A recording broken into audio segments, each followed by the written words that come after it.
Daniel Padilla mas lalong naging gwapo. Nang mag-post ang isang kilalang coffee shop at dito ay si Daniel Padilla mismo ang kinuha bilang mag-endorso ng kanilang produkto. Napasin ng madaming netizen na tila nagbago o kaya mas lalong naglumang si Daniel Padilla.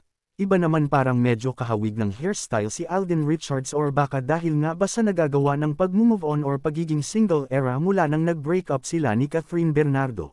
Ang iba namang netizen mas natutunan daw ni Daniel Padilla mahalin ang kanyang sarili at meron itong freedom at space, ang iba naman dahil mas madami daw itong natatamasang blessing ang aktor, bukod dito madami pa ring netizen ang sumusuporta sa aktor lalo't matulungin ang aktor sa pamilya at tumutulong din sa mga stray dogs. Sana madami pang dumating na project ang aktor at itambal sa ibang naggagandahang aktres. Comment down below kung ano ang tingin niyo sa nagagawa ng pag-move on ni Daniel Padilla. Salamat at don't forget to subscribe para sa latest daily trends.